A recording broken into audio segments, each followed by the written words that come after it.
আজকে আমরা injury remedy নিয়ে কিছু কথা বলবো, যেগুলো কিনা আমরা ব্যথা বা আঘাতপ্রাপ্ত হলে কি কি মেডিসিন দিতে পারি বা রেমেডি দিতে পারি সেই বিষয়ে কিছু আলোচনা করবো। আর আমাদের আলোচ্য বিষয় হলো আর্নিকা, রুটা, রাস্টক্স এবং সিমফাইটাম। এই চারটাই আমাদের সব থেকে পরিচিত মেডিসিন। এখন আমরা কথা না বাড়িয়ে বলি কোন কোন ক্ষেত্রে মেডিসিন গুলো আমরা কখন ইউজ করব। আর্নিকা আমরা কখন ইউজ করি? যখন ব্লাড ইনস্ট্রুমেন্ট দ্বারা আমাদের কি আঘাতপ্রাপ্ত হয়। আমি যা লিখতেছি এগুলো যদি আপনারা নোট করে রাখেন তাহলে কি ভালো হয়। ব্লাড ইনস্ট্রুমেন্ট দ্বারা যদি আঘাতপ্রাপ্ত হয়, অর্থাৎ ভোতা কোনো বস্তু দ্বারা, সেটা হতে পারে লাঠি, এই ধরনের একটা লাঠি, লাঠি দ্বারা কি কোন একটা মানুষের পায়ে আঘাত করলো, লাঠি দ্বারা কোন একটা মানুষের কি পায়ে আঘাত করলো, তাহলে সেখানে আঘাতের ফলে কি সেখানে থেতলানো ব্যথা হবে। সেই ব্যথার কারণে আমরা সেখানে কি আর্নিকা মেডিসিন ইউজ করতে পারবো।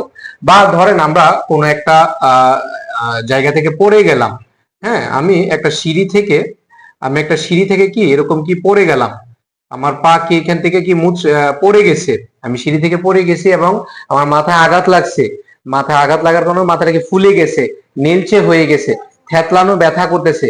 তাকে জিজ্ঞাসা করলে সে বলে ভালো আছে, কিন্তু সে ডাক্তার দেখাতে চায় না, কাউকে ধরতে দিতে চায় না, এতটাই স্পর্শকাতর।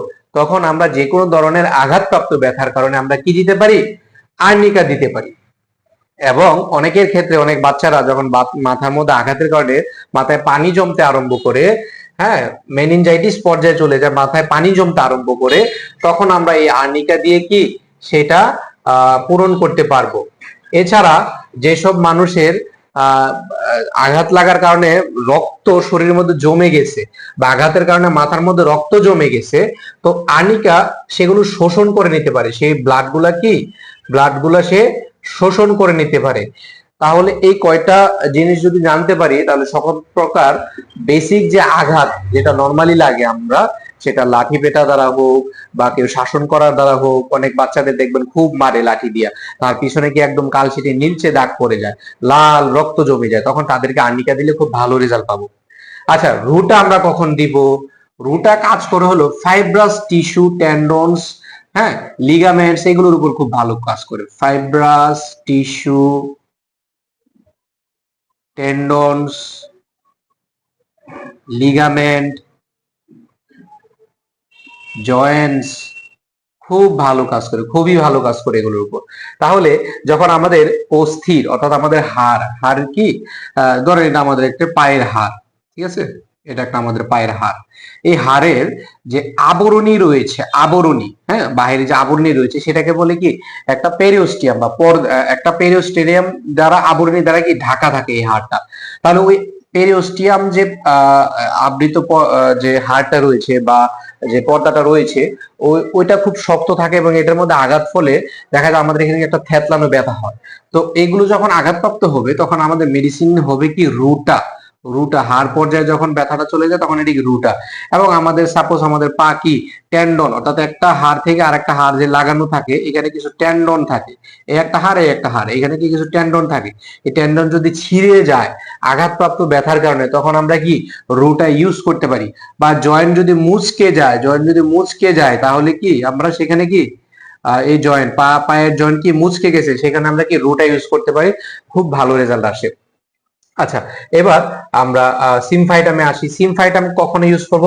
স্লোলি রিপেয়ার অফ বোন, ফ্র্যাকচার বোন, স্লোলি রিপেয়ার যখন হয়, অর্থাৎ আমাদের বোন ভেঙে গেছে এবং সেটা জোড়া লাগা দরকার, কিন্তু এখানে কি প্রচুর স্লো জোড়া লাগতেছে, স্লোলি বোন রিপেয়ার, অর্থাৎ খুব আস্তে আস্তে রিপেয়ার হচ্ছে, জোড়া লাগছে, সেই ক্ষেত্রে আমরা সিমফাইটাম যদি ইউজ করি পটেন্সি দিয়ে, তখন খুব ভালো একটা রেজাল্ট পাওয়া যায় এবং খুব দ্রুত দুইটা হাড় জোড়া লেগে যায় এবং সেখানে খুব ভালো একটা পেইন অনুভব করে। তাই যে কোনো ধরনের হাড় ভাঙা যেটা জোড়া লাগতে খুব লেট হচ্ছে, তাদেরকে আমরা সিমফাইটাম দিতে পারি। রাস্টক্স আমরা তখনই ইউজ করব যদি মুচকে যায়, পা মুচকানোর কারণে, হ্যাঁ, স্প্রেন যদি হয়, পা যদি মুচকিয়ে যায়, স্প্রেন হয়ে যায়, তখন আমরা কি সেখানে কি রাস্টক্স ইউজ করতে পারবো। তবে রাস্টক্স দেখবো যে আর যে পা ব্যথাটা, সে যখন নড়াচড়া করবে, অস্থির থাকবে এবং নড়াচড়া করার ফলে কি তার পা ব্যথাটা অনেকটা কমবে, বা যখন সে স্থির থাকবে তাহলে কি মোশন অ্যামেলিওরেশন হবে। আর যখন সে স্থির থাকবে অর্থাৎ রেস্টে থাকবে, রেস্টে অ্যাগ্রাভেশন হবে। তাহলে এই জিনিসটা খুব চেনার বিষয় যে আমরা রুট এবং রাস্টক্সে কিভাবে চিনবো। রুটার যে বিষয়টা, সে যখন স্থির থাকে পাটা টিপে দিলে তার কি ভালো লাগে, কিন্তু যে যখনই সে হাঁটাচলা করতে যায় তখন তার ব্যথাটা বেড়ে যায়। বাট রাস্টক্সে যখন হাঁটাচলা করে তার ব্যথাটা কমতে থাকে, একটু ভালো অনুভব হয়।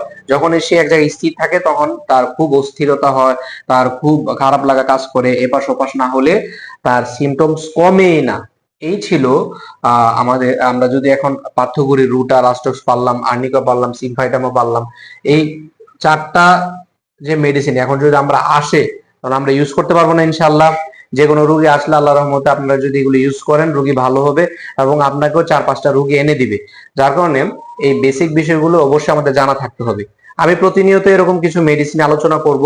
হোমিও প্রেমী বন্ধুরা যারা জুনিয়র ডাক্তার আছেন আমার সাথে অ্যাড থাকুন, আপনাদেরকে নতুন কিছু শিখাবো স্মার্ট ওয়েতে, ডিজিটাল ওয়েতে, যেটা কিনা প্রথম আমি আনার চেষ্টা করেছি।